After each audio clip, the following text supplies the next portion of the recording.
یہ سب کو پتہ ہے کہ بچپن میں سیکھا ہوا علم پتھر پر نشان کے مانند ہوتا ہے، لیکن بتائیں کتنے لوگ ہیں ہم میں سے جو اپنے بچوں کے اس بچپن میں اچھے نقش و نگار کرتے ہیں، اچھے نشان چھوڑ جاتے ہیں۔ پیدائش کے وقت بچے کا ذہن ایک سفید کاغذ کی طرح ہوتا ہے، تو والدین اس پر جو بھی نقش و نگار بنا دیں، اس کے اثرات پھر عمر بھر بچے کے ذہن پہ رہتے ہیں۔ وہ نبی پاک صلی اللہ علیہ وسلم کا ارشاد ہے نا کہ ہر بچہ فطرت اسلام پر پیدا ہوتا ہے، پھر اس کے والدین اسے یہودی بنا دیں، عیسائی بنا دیں یا مجوسی بنا دیں، بخاری کی حدیث ہے۔ تو دیکھیں، سب دیکھیں کہ اپنے اپنے بچوں کے ہم یہ جو سفید کاغذ ہے اس میں کیا فیل کر رہے ہیں، جس کے اثرات اس نے پوری زندگی جو ہے وہ جو ہے ان کو جھیلنا ہے۔ تو دیکھیں آپ اپنے بچوں کے سفید کاغذ پر پینٹنگ کون سی کر رہے ہیں،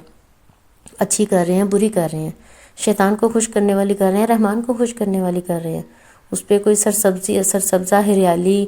کوئی کر رہے ہیں یا آپ بنجر زمین اس پہ کریٹ کر رہے ہیں۔ یہ نقش تو رہیں گے نا، بچے کی زندگی پوری متاثر ہوگی۔ آپ کی جو سٹارٹ میں ہم کہتے ہیں یہ بچہ بھی بہت چھوٹا ہے، اس کو بھی کچھ نہیں پتہ، والدین بہت بڑی غلطی کرتے ہیں جو بچوں کو بچہ سمجھ کر چھوڑ دیتے ہیں، اگنور کر دیتے ہیں۔ یہی وقت ہے اصل میں ان کی تربیت کا۔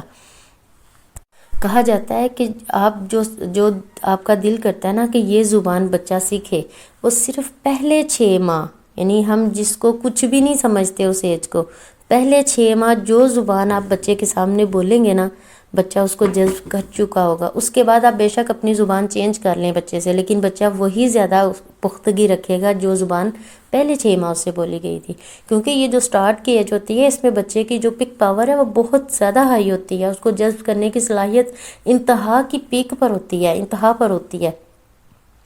تو چونکہ وہ بول نہیں سکتا ابھی، تو ہمیں یوں لگتا ہے کہ جب بچہ بولنا شروع کرتا ہے شاید اب یہ سیکھنا شروع لگا ہے، ہم اس کو پھر توتلی زبان میں ہم چھوٹے چھوٹے ورڈ سکھاتے ہیں، تو یہ بھول جاتے ہیں کہ یہ ورڈ سارے پہلے وہ سیکھ چکے ہیں، اب تو اس کے بولنے کا طریقہ سیکھ رہا ہے، یعنی اس کو بس باہر لانا نہیں اس کو آ رہا، سیکھ ہو چکا ہے، دیکھ ہو چکا ہے، جو کچھ اپنی آنکھوں سے سین کریٹ اس نے آپ لوگوں نے اس کے سامنے کیے ہوئے تھے نا، وہ نقش بٹھا چکے ہیں اپنے ذہن میں، لیکن اب تو وہ جسٹ اس کو نکالنے کی باری آئی ہے نا۔ وہ ہمیں لگتا ہے کہ ابھی چھوٹے بچے ہیں، اگر یہ سین دیکھ رہے ہیں تو کوئی بات نہیں، بھول جائیں گے، ایسا نہیں ہوتا۔ چھوٹے بچے کے نظروں سے جو بھی سین گزرے ہوں، وہ چاہے ویڈیو کی شکل میں ہے یا لائیو، جو بھی سین گزرے ہوں وہ ایسے نقش پکے چھوڑ جاتا ہے کہ جب تھوڑا بڑا ہوتا ہے نا، تو وہ جب دوبارہ وہ سین کہیں اس کی آنکھوں سے گزرتا ہے تو وہ مانوس ہوتا ہے، اس کو یہ نہیں پتا ہوتا کہ یہ سین میں نے کہاں دیکھا تھا، لیکن وہ مانوس ہو چکا ہوتا ہے، اس کو لگتا ہے کہ یہ اس کو میں نے کہیں دیکھا ہوا ہے، لیکن چونکہ وہ بچپن ہوتا ہے، بہت زیادہ چھوٹی عمر ہوتی ہے، یادداشت نہیں اس طرح کی ہوتی، لیکن وہ سین سے مانوس ضرور ہوتا ہے۔ کیوں یہ والدین کو حکم دیا گیا کہ جب بچہ بولنا سیکھے تو سب سے پہلے لا الہ الا اللہ سکھایا جائے؟ کوئی تو ریزن ہے نا، یعنی اس کی جو پختگی ہے، کیونکہ آپ اس وقت اس کے سفید کاغذ پہ کچھ نقش کرنا چاہ رہے ہیں، تو کہا یہ نقش کرو، اللہ کی وحدانیت کو نقش کرو، لا الہ الا اللہ اس کو سکھاؤ پہلے، ہاں باقی چیزیں سکھاؤ ساتھ ساتھ، لیکن سب سے پہلا جملہ جو آپ سکھاؤ لا الہ الا اللہ سکھاؤ۔ پھر حدیث میں آتا ہے جب بچہ 7 سال کی عمر کا ہو جائے تو اسے نماز پڑھنے کا حکم دیا جائے۔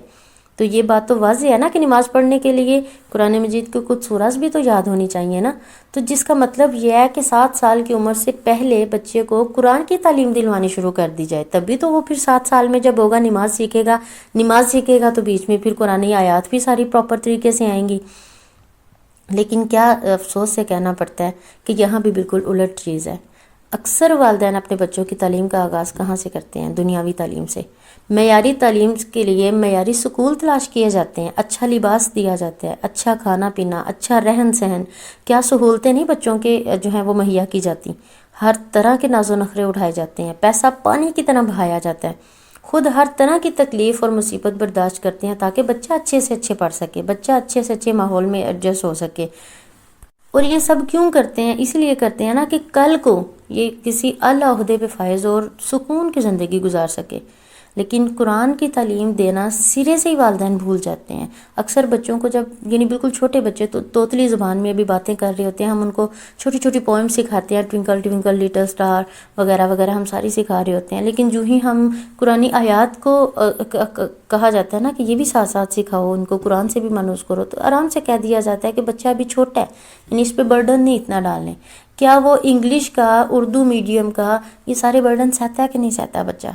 وہ اصل میں بچوں پہ برڈن نہیں ہوتا، وہ والدین پر برڈن ہوتا ہے. وہ والدین بہت سمجھ رہے ہوتے ہیں جس کی وجہ سے وہ بچوں کا ٹال دیتے ہیں کہ بچے ابھی چھوٹے ہیں، یہ بوجھ نہیں سہ سکتے، بڑے ہوں گے تو خود ہی سیکھ جائیں گے. مجھے یہ سمجھ نہیں آتی جو بچے بڑے ہو کر عربی خود ہی سیکھ جائیں گے، جو بچے بڑے ہو کر دین خود ہی سیکھ جائیں گے، جو بچے بڑے ہو کر تمیز خود ہی سیکھ جائیں گے، وہی بچے بڑے ہو کر یہ انگلش اور یہ دنیاوی جو معاملات ہیں یہ کیوں نہیں سیکھ جاتے؟ پھر